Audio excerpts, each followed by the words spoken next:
Dr. Dan Rose. Back from the dead. We are back from the dead, The you dead. might You say. can't kill us. Well, we're walking, I don't know. We're talking and we're here and we're glad you're joining us right now. This is Got Therapy, this podcast where we talk a little bit about mental health and psychology and just about every other topic under the sun because we want to give you some information about what we're thinking about in the world of mental health psychology. So, Dan, it's great to have you back and back on the show. And how does it feel to be back? There's been a hiatus here for a little while. Can you say hiatus on air? Is I actually just did. Okay, so, yeah. It's been hiatal. That's what it is. Okay, so what that is. That'll tell you right away a little bit about where the show is going to go. We're going to talk about some serious topics, but hey, we're going to add some. We mentioned hernias. There could be some sort of hernia discussion. If you've seen previous shows, by the way, ladies and gentlemen, we're on iTunes and we're on cols.tv. You'll be able to see and hear this from our archives as well. So, look, we have to get a little serious today as we start this show because this is the day after a major tragedy, another major Actually, this tragedy. morning. What did it? I guess it was yesterday. Yes. Technically yesterday, yeah.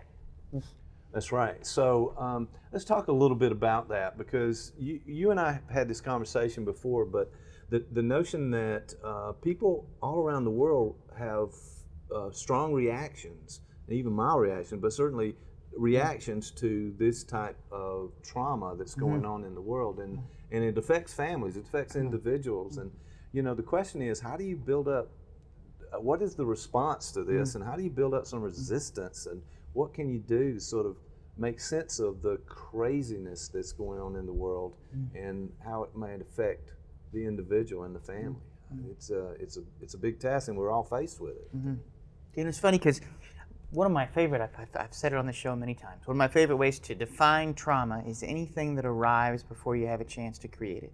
I love that saying. I remember you talking about it, and it certainly makes sense. We're not prepared. And it's the lack of preparation. It's like if you wake up in the morning and the first thing you do is turn on your computer and the news and you hear like, I think today it was 80 people were killed by a guy driving a truck. Right. You hear that sort of stuff. You literally, this is the definition of something that arrives that you haven't had a chance to create. And I think what at ground zero, at the impact of that, you have a couple of choices. And I think some of those choices can make it worse and actually turn it into a trauma. And I think that what I might suggest, and this comes from my sort of theoretical model and my perspective, is you have to at least initially engage with the impact of this event. The goal is to try to be able to do something with the initial feeling that you have, because I think it's very easy to do something like repress or not to feel it, and then it has a way of like staying in the body. It becomes it's almost like a tension. And one of the things that often happens, if we live in stressful times, we have a way of those stressful times living in us. And we're unaware of the impact of day to day, carrying that stress with us, being in a state of hypervigilance, a state of fear. And as each of these events happen, they have a chance also to compound themselves. So we ratchet ourselves up more and more and more. I think being able to do something with that initial impact, allowing yourself to acknowledge it. I know I say it all the time, but Dan Siegel has a way of saying, if the first step is to name it, to tame it. And to be able to say, this is a trauma. When things like this happen, they may not be happening to me, but since I'm part of the world out there, since I'm connected in the ways that we are, they do affect us. We are hit too. Absolutely. It seems to me that something important you said that kind of caught with me is that maybe there's a difference in the way that people process that immediate impact of it and hold on to it. And you said it becomes something in the body that we carry, that maybe different people can process it faster and kind of get back to the normal regression to the mean, those kind of things that kind of get us back and sort of satisfy that first reaction, while other people may have a tendency to incorporate it, build on it, carry it with them over a longer period of time. And you look at the research on that, there's some indication that folks who are much more apt to be traumatized and carry their stress in that way are often folks who have some disturbances in attachment. They're less likely to, because what you want to do, part of that process of naming it, you name it for yourself, but you also express it to someone else. They often don't make use of that. an event like this actually makes them even more isolated, and as a result, they sort of swirl in it. So I don't. There's not a hard, fast rule to say, you know, who's going to be most negatively affected by this. But if you look at some of the research, it does suggest folks who are able to cry, folks who are able to express themselves, and do that in the presence of someone else are it's much easier to be able to move through this. Okay, so someone who can actually take that hit, that initial impact, and then express some feelings and express emotions, as opposed to just trying to act and put up a defensive wall and act as if they're okay when they're not, and then carrying it longer over a period of time. You know, one of the things that occurs to me that in the news now, with the internet and the news media and the cable and so forth, everybody is just bombarded by the impact of this. I started watching the event we're talking about that happened in France last night as we roll this show. It was on a number of channels and it was going 24/7. And so woke up this morning, get the coffee, take a look at what's on, and it's on again, and even more pictures, but it's continual. And it almost seems like there should be some limit, perhaps, or a person should kind of say, okay, I think I've got it, I've had enough, and let me move out of that. But I know there are people who are watching it around the clock, and the news media is certainly trying to get more viewers, and as their job is to get more people in, and so that may be becoming a part of what happens, I think, in our society, where we're constantly seeing it and tweeting about it and Facebook and so forth and social media, that it's always there. It doesn't allow the individual too much room to recover. I mean, it's even on our phones. Like you have, you can literally be bombarded by this 24/7. If you go into most of the buildings on this campus, or if you go to the doctor's office or whatever, there are TVs on blaring, and it's almost always, it's as if everywhere you go, and it gives you, I think, it does two things. It generates a level of hypervigilance, so you're in this constant state of fight or flight. That's almost like a PTSD symptom in that, right? I mean, that whole... But the other thing it is that if you look at the stats, we actually live in a less violent world than we used to. Yes. And so it generates this notion that somehow the world is falling apart, when actually it isn't.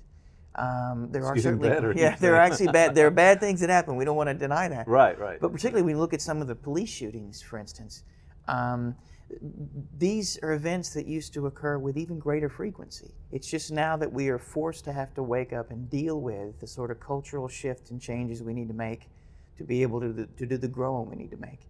And I mean, you can see the conflict around this, and the tensions. If anybody on the Facebook, and I have folks on my Facebook who are from different political leanings than I am, and you can often fear that there are these wars of people back and forth arguing about what this means and what this is good, this is bad, and whatnot. And even those things may generate and feed that hypervigilance. I think they're also a sign of something happening.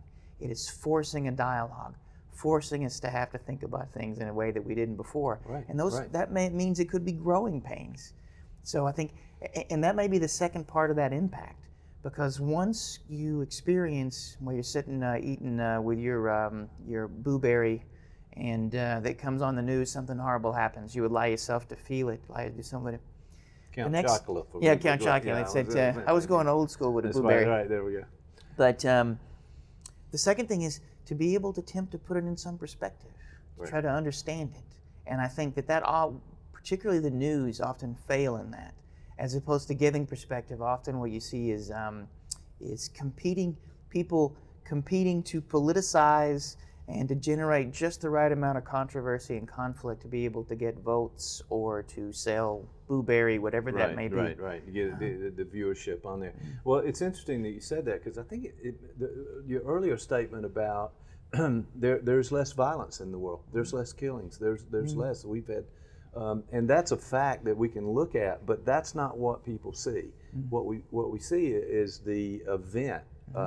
As opposed to this process of how how life is kind of moving, and so, but those events are highlighted, and then we are bombarded almost constantly with this. So it pushes us to have a hypervigilance and the PTSD kind of symptomology that people normally wouldn't have, because now we have all of these media outlets and social media and all media in general, but everywhere you go, and like you said, in just about everywhere there's a TV set blaring at you, that it makes it difficult for a person to sort of relax away from that and consider that we're getting to less violence in the world. It doesn't add up exactly for a person in their own day-to-day. Well, it makes a certain sort of sense, because from a marketing perspective, whether you're marketing whether you want to be president of the United States, violence in a way. What is? Well, if you think about it, if you can get to the monkey mind, if you can, whether it's sex or violence. I'm not sure what that. That's the only thing I have. The monkey mind. All right. There we go. All right. Well, you sort of think about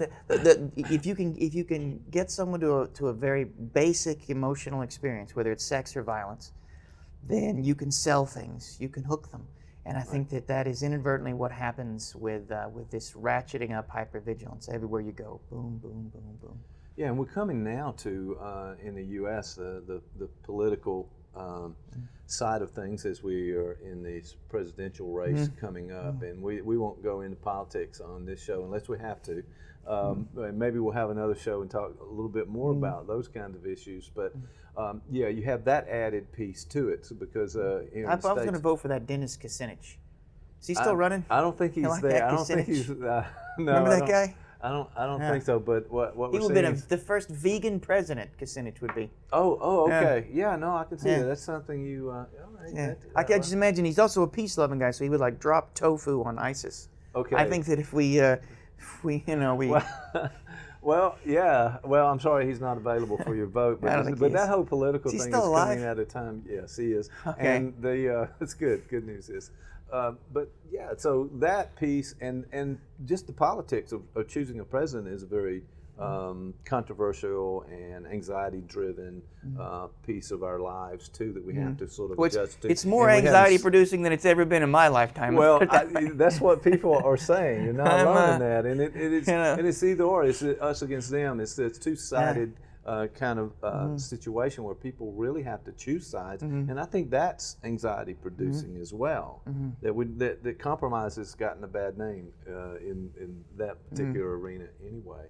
But added that with the horrific events of people being killed, and Donald Trump's hair. I'm telling you, there's nothing that ratchets up here than that guy's. Am I wrong? That guy's got that's a thing. Okay, so I'm not going to try to follow. And so yeah, it adds up to a level of anxiety. It's almost like those color charts where it gets more actually orange, red, that kind of thing. At the red, and I have my own chart, but at the top of the chart is crap myself. And I'll tell you, there have been numerous instances where I hope our viewers are going with us on some of this and enjoying but yeah, that's when things kind of get to that level. But I guess the question is, how do people cope? And there's always a need for a sense of hope. As opposed to despair. Hope requires perspective. It's very important. Okay. Hope requires the ability to distance yourself a little bit from the things you're experiencing. And there's a 3-step process in this. There's the part you have to be able to first be able to name and allow yourself to experience what you experience. There is the distancing through some understanding, through some sort of perspective, which then itself gives the possibility of hope to do something with it. If you'll see, I think what often happens, and particularly in the political system, if you look at the response to a lot of these things, we often want to respond with more violence or more fear, whatever the case may be, and that's a wonderful example of how not to be in a space to be able to truly think the event that it's occurred. And I think so. Like when we joke about this, when we make jokes or even having a discussion like this requires us to be able to distance ourselves in a way to be enough to think about it. Right. You have to step that back. In of itself is liberating. I think if we are in a state of consistent and constant hypervigilance, the world suddenly becomes full of tigers. We're surrounded by them. And we either fight or we can fight. I presented a paper at a conference a while back, and I was using the example of the film American Sniper. And there's a line in that film where the guy's father, who comes across as a pretty stern and violent dude, says the world is full of there are three people. There are sheepdogs, and wolves. And he asks his son, which one do you want to be? and the idea that you should be a wolf.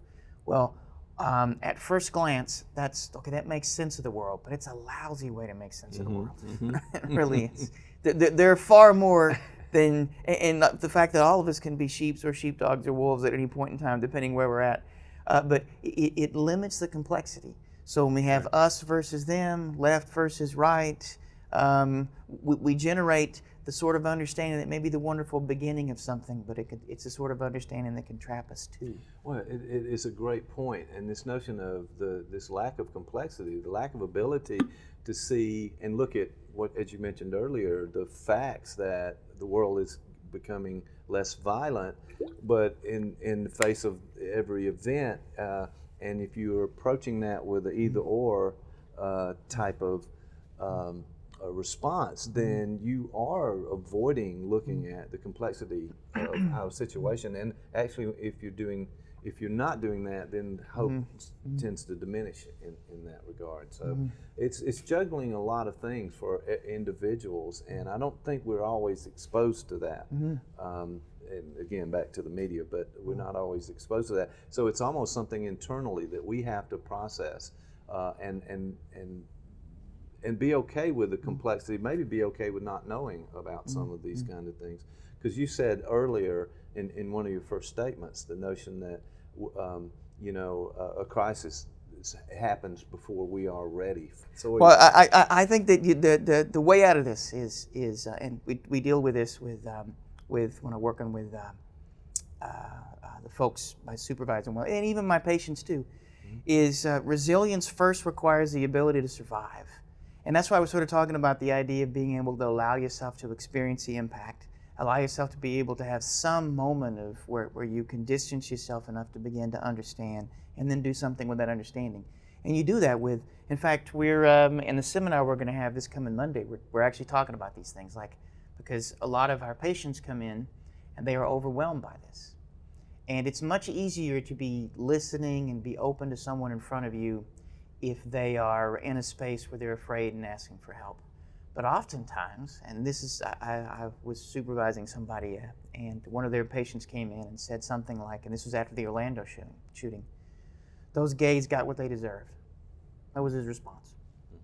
Now, it's much harder to be able to be open and to survive a statement like that because it may trigger your own feelings about this. Sure. But to be, and I'm one trick pony with this, the idea of mentalizing, to be able to understand that a person that makes a comment like that is making sense of this. They are defensively generating a narrative that protects them from some things that they may not want to feel, even though they are feeling them. Does that make sense? Right. So the idea of being able to survive that statement, to be able to reflect back what you need to, and to be able to get them to maybe slowly but surely begin to feel the things that are bound in this sort of homophobic or this racist narrative. The homophobic individual, the racist individual, if you can see that on some level they're doing the best they can with a bad job, then you can help them to start doing a better job. Right. But that requires the ability to mentalize, because when some folks say some nasty things in front of you, you can really find yourself getting defensive with them, and that way you don't survive them. They become a trauma. You said something along the way around mindfulness in that way, that any of us can learn this notion of taking that breath and just taking that pause. Talk about that for a second. Well, that's actually the notion of giving yourself some distance from this. And our Buddhist brothers and sisters are really good about this, the idea of taking a breath. If you can, and that often requires first saying it to realize you need to take a breath. Okay, let's say you're in a room with someone and they say, let's take it out of the therapy situation. Okay. You've gone home for some sort of holiday. It's your racist uncle's birthday, and you're going to have to have, I don't know, what do racist uncles eat? Coleslaw. Okay, coleslaw. Okay. All right, there we go. People don't realize this coleslaw is a very racist food. Oh, I'm sorry. But again, it's not really. It's nothing racist about coleslaw. You're mixing things together. That's diversity. There's a lot of different things mixed together into one food. That is not a racist food. Okay, there you go. Good point. Yeah. Good point. You brought it back. Unlike Brussels sprouts. Screw you, Brussels sprouts. Oh, That's a racist food. Now. I'm kidding. All right. That's No. So you go to Right. your racist uncle's house, and he starts saying crap. Your capacity to be able to monitor your own experience and such that you can take that breath, it gives you the possibility of being able to lean in. So there is impact, the breath, and then leaning in. And you train that with therapists as well. And to be able to also give yourself, there are moments when you don't do that. You fall prey to the events that hit you. But Yeah, that makes sense. And here we are. I think we have to put that into motion. We have to act on this kind of advice and really principles generally of dealing with crisis and dealing with stress, because we are such a divided nation. People say, you hear that now, and so people are in different camps, and they're going to interact at some point. I got some hope about this. I'll tell you my hope. This is my hope. All right. That this division is growing pains. When things happen, and I hate that they have to happen in the form of tragedies, but they make us aware of things that we need to be aware of.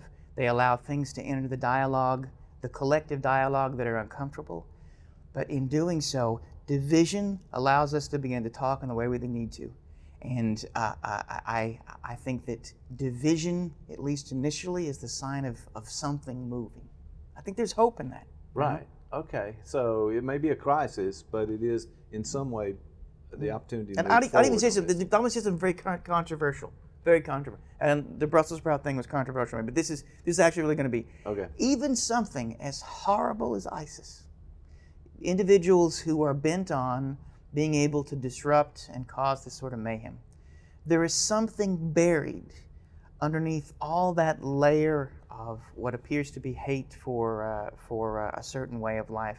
There is something that needs to be heard. And that's why I'm a little uncomfortable with this notion of simply bombing. We need to listen. There is a narrative and a story in there that needs to be heard, and if we can hear it, one of my favorite lines is, we must deliver justice with sadness. There are things we have to do to be able to keep other people from being hurt. But once we've done that, we have the opportunity of being able to listen to it in a way that might be able to understand why these people feel this way. Well, there is a movement here, and once we listen to that, we might be able to do something with it. I'm very hopeful. I'm very positive that people are smarter than they are portrayed in the media sometimes, and that people will process information and they will weigh things out in an intelligent way and in a meaningful way for themselves to sort of evaluate what happens. Well, this has been an interesting conversation today, because there have been a number of tragic events that have happened in our world, and we're trying to figure out how we stay sane in almost an insane world as we're seeing it. So, final thoughts about this this idea of protecting yourself, pausing, being in that moment, absorbing it, doing something with it. I got two thoughts. First off, give yourself permission to be able to feel what you feel. If there's anything I have to say over and over again to the people that come to see me for therapy, is you literally have no control over what you feel. We don't choose what we feel. We do have control over what we do with it. And if we make the first mistake of not allowing ourselves to feel the things that we feel, we're already in trouble. So I would say that would be the thing. And the second thing is, once again, screw you, Brussels sprouts.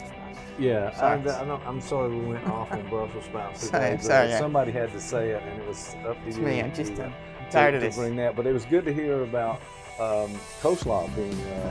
Coleslaw's okay. It's okay because it's combination. That's not really a racist. I don't know where we're at. But, ladies and gentlemen, thank you for watching today. This has been Got Therapy. I'm Michael Baltimore here with Dr. Dan Rose, the Counseling Center psychologist there for our Columbia State University. And we're happy that you are joining us again. We're going to continue with this program, and we're going to continue to talk about important issues, and hopefully it'll be helpful to you. And Dan, thank you very much. Sure. All right, and we'll see you next time right here on Got Therapy.